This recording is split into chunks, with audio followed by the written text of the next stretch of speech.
ہمارے علاقے میں ایک پیر صاحب آئے تو انہوں نے سوچا کہ میں اپنے مریدین کو نماز کی تلقین کروں، نیکی کی تلقین کروں، دیہاتی لوگ ہیں، سمجھ تو ان کو ہے کوئی نہ۔ چنانچہ انہوں نے مسجد میں اعلان کروایا تو دیہات کے کوئی 100 بندے مسجد میں آ گئے۔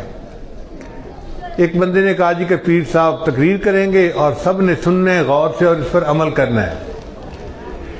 ایک بوڑھا دیہاتی بھی بیٹھا تھا، وہ کھڑا ہو گیا، پیر صاحب میں جاہل بندہ ہوں، جٹ بتھان ہوں، تو مجھے سمجھ کچھ نہیں لگتی، اگر آپ کی کوئی بات سمجھ نہ آئے تو کیا میں آپ سے کوئی سوال پوچھ سکتا ہوں؟ تو پیر صاحب نے کہا ہاں ہاں تم پوچھ لینا، کوئی حرج نہیں۔ لو اس دیہاتی بوڑھے نے نا اپنا راستہ بنا لیا کہ کوئی بات پوچھنے کا موقع نکلا ہے۔ اب پیر صاحب نے بیان شروع کیا۔ مجھے یاد ہے کہ ہم اپنے بچپن میں اپنے والدین سے سنتے تھے کہ پل صراط سے اللہ تعالیٰ گزاریں گے اور پل صراط بال سے زیادہ باریک اور تلوار سے زیادہ تیز ہوگی۔ یہ ہم بچپن سے سنتے آئے تھے کہ پل صراط بال سے زیادہ باریک اور تلوار سے زیادہ تیز ہوگی۔ جب پیر صاحب نے یہ بات سنائی نا تو وہ بوڑھا کھڑا ہو گیا، کہتے ہیں پیر صاحب مینوں تو لگتا ہے ایک کوڑ ہے، یہ جھوٹ ہے۔ انہوں نے پوچھا نہیں کتابوں میں لکھا ہوا ہے؟ اچھا کتابوں میں لکھا ہوا ہے کہ بال سے زیادہ باریک اور تلوار سے زیادہ تیز؟ ان کا ہاں ایسا ہی لکھا ہے۔ کہتے اچھا پیر صاحب پھر انہیں آکھو نا کہ اللہ سائیں دی پار اتارن دی نیت کائی نہیں، تسی انہیں آکھو نا کہ اللہ سائیں دی پار اتارن دی نیت کائی نہیں۔ خیر بیٹھ گیا۔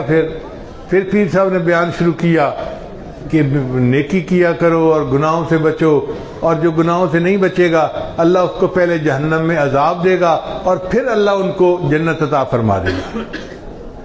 جب پیر صاحب نے یہ کہا نا تو بوڑھا پھر کھڑا ہو گیا، کہتے پیر صاحب مینوں تو لگتا ہے اے بھی کوڑ ہے۔ پیر صاحب نے کہا کیسے؟ کتابوں میں لکھا ہوا ہے فلاں کتاب فلاں کتاب فلاں کتاب۔ کہتے پیر صاحب مینوں ایک گل دسو، میرے گھر جو پر آنا آوے تو میں انہوں 5-7 لتر مارا، مڑ آکھاں بھاجیا ککڑ کھا لیا، وہ کھا لی سی۔ وہ پیر صاحب جن اللہ معاف کرنے اس انہیں ہی معاف کر چھوڑنے، گناہ مٹا چھوڑنے۔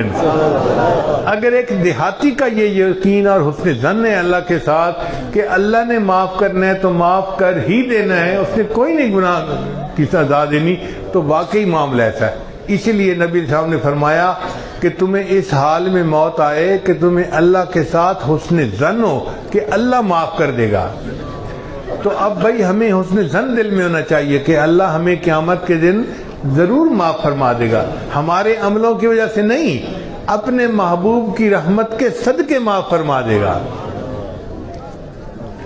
آہ جاتی ہے اثر کو کھینچ لانے کے لیے، بادلو ہٹ جاؤ دے دو راہ جانے کے لیے۔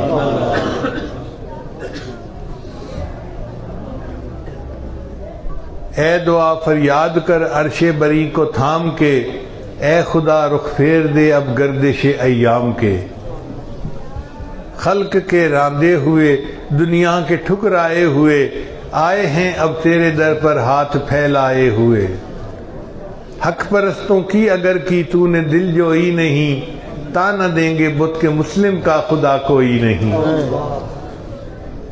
خار ہیں بدکار ہیں ڈوبے ہوئے ذلت میں ہیں، جو بھی ہیں مولا تیرے محبوب کی امت سے ہیں۔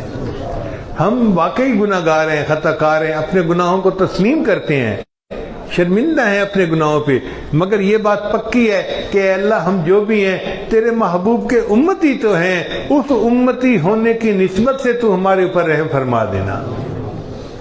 اب آپ بتائیے کہ جب اللہ تعالیٰ کی رحمت اس طرح قیامت کے دن تقسیم ہوگی تو پھر کون ہے جو کلمہ گو ہو اور وہ بچ جائے مغفرت ہونے سے؟ ہو ہی نہیں سکتا، ہر بندے کی مغفرت ہوگی۔ اس سے مفسرین نے لکھا ہے کہ اللہ تعالیٰ بندوں سے حقوق العباد کا حساب لیں گے۔ حقوق العباد یعنی بندوں کے جو حق ہیں، ہم دوسروں کا دل نہ دکھائیں، دوسروں کو ایذا نہ پہنچائیں، ان کی غیبت نہ کریں، ان پہ الزام تراشی نہ کریں، ان کے ساتھ اچھا سلوک رکھیں۔ جس نے حقوق العباد پورے کر لیے تو اللہ تعالیٰ کو فرشتے بتائیں گے کہ یا اللہ ہم نے حقوق العباد کا حساب لے لیا، اب ان کے اوپر صرف حقوق اللہ والے گناہ باقی ہیں۔ جب وہ کہیں گے نا ان کے اوپر حقوق اللہ والے گناہ باقی ہیں، اللہ فرمائیں گے ان کلمہ گو لوگوں سے مجھے اپنے حق کا حساب لیتے ہوئے حیات ہی ہے، جس نے کلمہ پڑھا کہہ دو کہ بلا حساب جنت چلا جائے۔ سبحان اللہ۔